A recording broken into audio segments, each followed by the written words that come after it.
بسم اللہ الرحمن الرحیم۔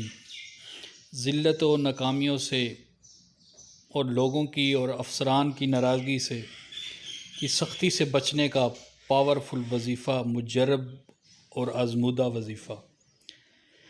رسوائی سے بچنے کے لیے، ذلت سے بچنے کے لیے، ناکامی سے بچنے کے لیے اگر آفس میں آپ افسران اور لوگوں کی ناراضگی سے بچنا چاہتے ہیں تو اس پاورفل عمل کو کریں۔ حضرت انسان اس میں ہمیشہ سے ایک ڈر اور خوف رہتا ہے کہ وہ ذلت اور رسوائی سے بچنا چاہتا ہے، تو اس کی ذلت اور رسوائی سے بچنے کے لیے جن میں یہ خوف پایا جاتا ہے ان میں اللہ پر توکل اور اللہ پر بھروسے کی کمی پائی جاتی ہے۔ ذلت و رسوائی اور ناکامیوں سے محفوظ رہنے کے لیے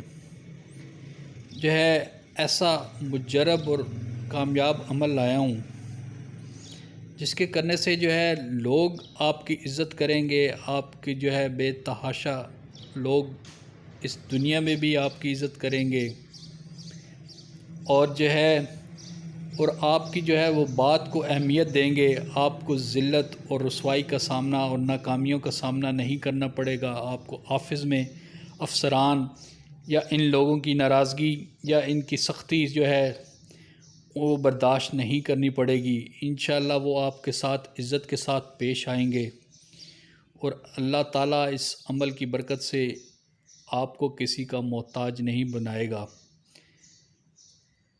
اگر آپ میرے چینل پر نئے ہیں تو میرے چینل کو سبسکرائب کیجیے گا، اس ویڈیو کو لائک کیجیے گا اور بیل آئیکن کو بھی دبا دیجیے گا۔ اب اس عمل کو کرنا کیسے ہے؟ اللہ تعالیٰ کا ایک اسم گرامی ہے الصمد۔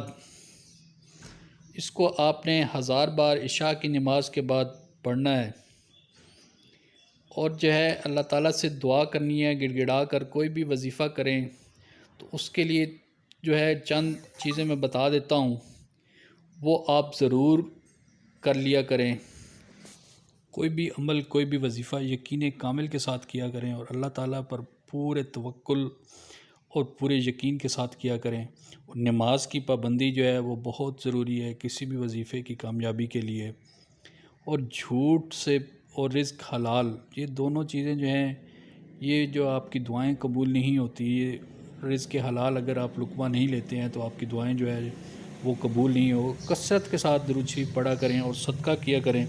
صدقہ کرنے سے بھی وہ بلائیں ٹلتی ہیں، اللہ تعالیٰ آسانیاں دیتے ہیں، اور اللہ تعالیٰ وہ دعائیں قبول فرماتے ہیں، اور اس سے کی وجہ سے بلائیں ٹلتی ہیں۔ تو اس عمل کو، الصمد کو، آپ نے عشاء کی نماز کے بعد 1000 بار پڑھنا ہے، اور اللہ تعالیٰ سے گڑ گڑا کر دعا کرنی ہے۔ اگر آپ 2 نفل ادا کر لیں صلاۃ حاجت کے لیے تو وہ بھی اس دعا کی قبولیت کے لیے انشاءاللہ اس کی وجہ سے آپ رسوائی، ذلت سے وہ بچیں گے، اور انشاءاللہ ناکامیوں سے وہ بچیں گے۔ اللہ تعالیٰ آپ کو مدینہ کی اور خانہ کعبہ کی زیارت نصیب فرمائے، اور اللہ تعالیٰ مدینہ اور خانہ کعبہ کی رونقیں بحال کرے، اور اللہ تعالیٰ ہم سب کو مدینہ اور خانہ کعبہ کی زیارت کی توفیق عطا فرمائے۔ اپنا ڈھیر سارا خیال رکھیے گا۔ ملتے ہیں ایک نئی ویڈیو کے ساتھ۔